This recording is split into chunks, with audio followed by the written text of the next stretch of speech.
Straight ahead on CCX News, the Perpich School increases efforts to recruit more students. Plus, Minnesota lawmakers appeal to the president on behalf of Liberians living in the state. And the celebration is on as Wayzata punches its ticket to the state basketball tournament. CCX News starts right now. Hello and thanks for joining us. The Perpich School for the Arts in Golden Valley is looking for a few dozen good students. Recruiters are optimistic this year's applicants will boost enrollment at the state-funded school. Perpich can serve 310 students, but currently they have just 161. Reporter Shannon Slatton explains what the school is doing to bring those numbers up.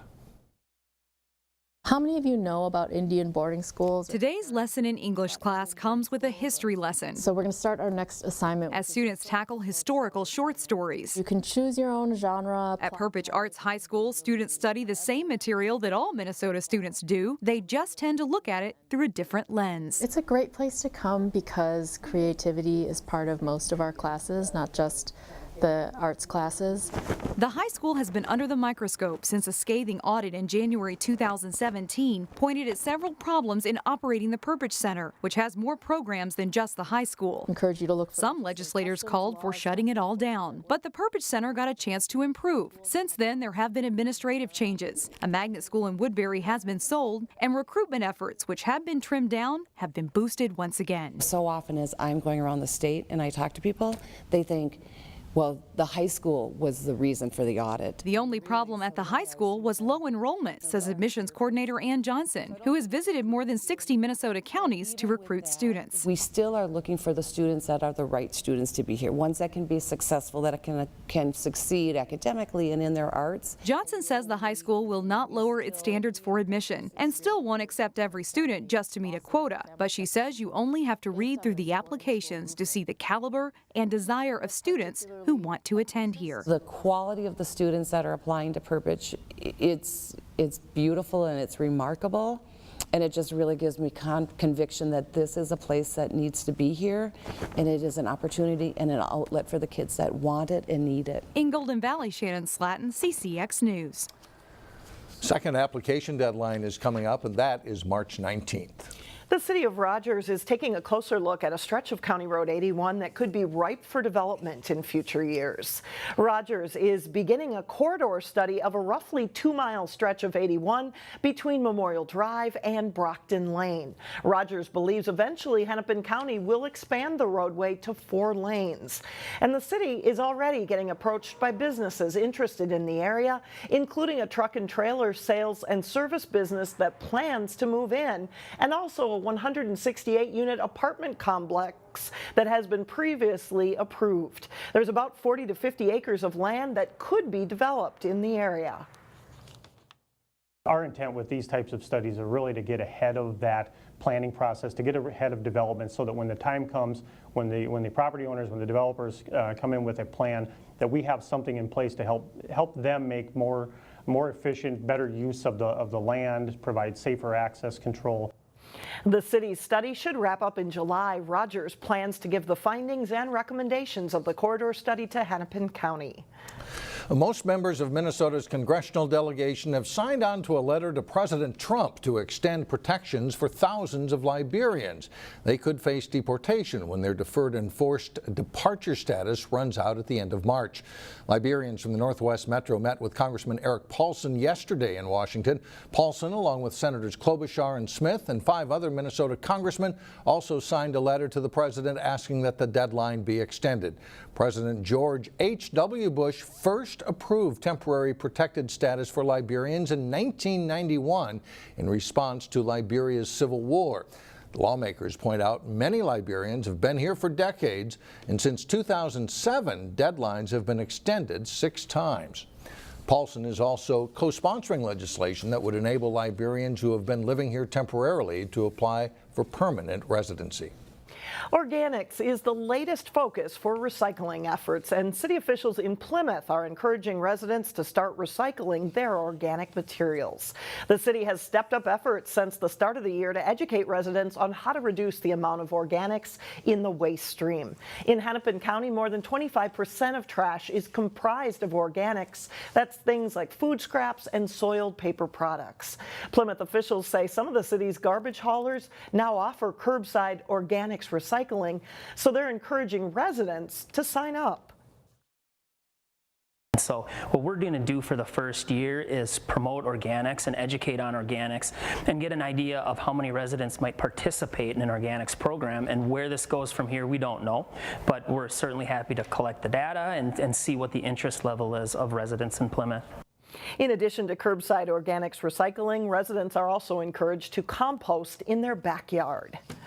Well, here is something new about us to tell you about. We are excited to launch a new website that should help you find more information in one place about what's going on in your city. The address is the same, ccxmedia.org, but we hope you'll find it easier to use. Dave Kaiser explains what's new. The new CCXmedia.org is fully mobile responsive for your phone or tablet, which allows you an easier way to see local news, sports, cities, and create content from wherever you are.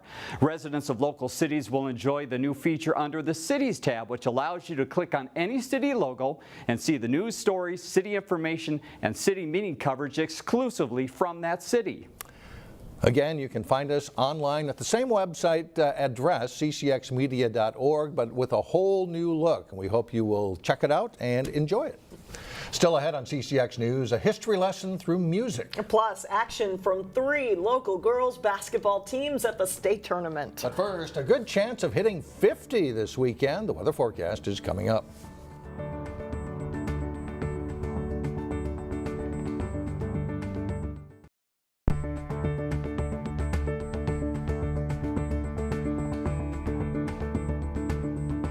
The 6th graders in the Robbinsdale School District are getting some valuable musical tips straight from the professionals.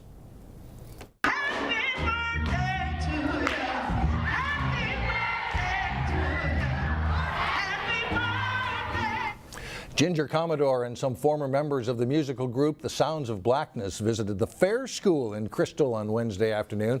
The group is conducting a series of concerts and workshops with 6th graders across the district to teach them about African American contributions to American history and how today's popular music came to be. So it's just an opportunity to go into schools, let kids see how it can work, understand that hip-hop didn't just fall out of a tree. There's a reason why we are at rap and hip-hop right now. It didn't just happen. So they need to learn what that really means. The group also plans to conduct workshops with 6th graders at Robbinsdale Middle School and Plymouth Middle School.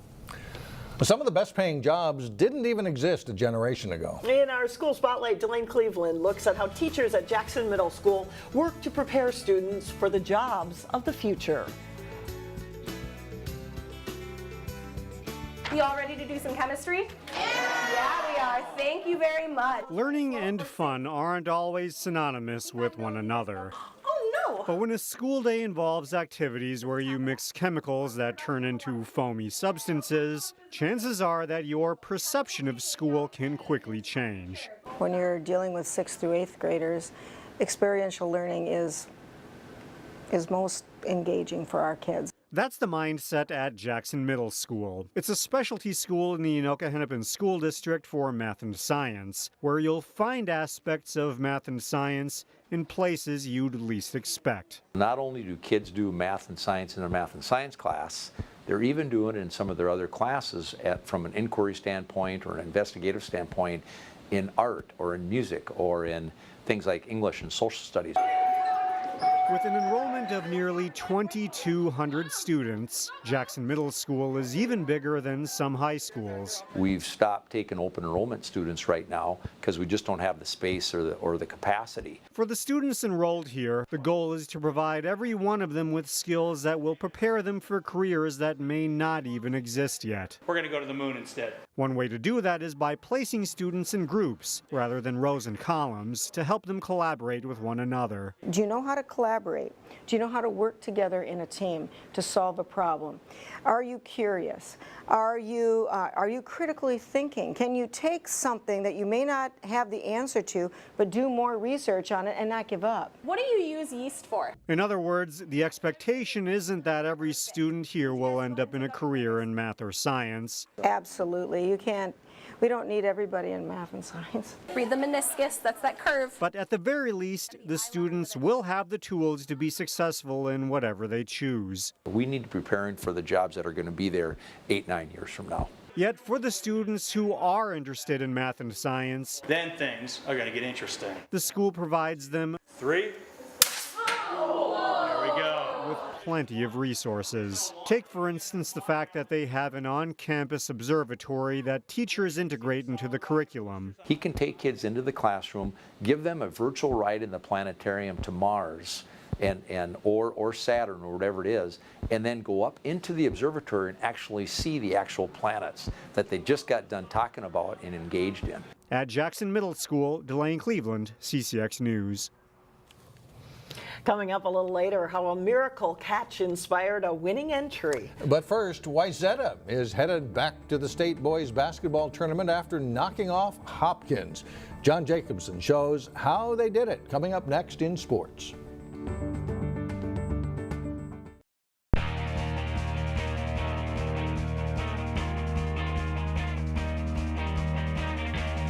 I'm John Jacobson with sports. We've had some exciting section boys basketball games the past couple of days. Wayzata and Hopkins played a thriller Wednesday night for the Section 6 4A championship. The Royals definitely the favorite coming in, and Anthony Davis gets the steal. He's gone the other way for an early Hopkins basket. Tanner Jonas threads a bounce pass to Drew Gallinson. He scores here for Wayzata. Hakeem Woods drives baseline, and he'll score. The Royals are up 11. But Wayzata starts to come on. Jacob Benega hits a three. Benega with 16 points in the first half. Trojans lead 34-31 at the half. Second half, Gallinson drives right at Hopkins' 7-footer. Joe Hedstrom and scores. Zeke Najee with a 15-footer knocks it down for the Royals. It's tied at 43. At the other end, Benega nails the quick jumper plus a foul. He scores 30 points in the game. Wayzata freshman Cody Williams hits a big three-pointers. The Trojans stay in front. Luke Paulsen drives right down the lane. He'll get a tough shot for a 55-46 Trojans lead with 3 minutes to play. Hopkins cuts into that lead, though. Najee's three makes it 57-55 with less than a minute to go. But Wayzata is perfect from the line. They seal the win, and for the second year in a row, the Trojans are section champions, losing twice to Hopkins during the regular season. The 18 guys we have in the room, we really believe that we could pull this off, and we don't really view this as an upset.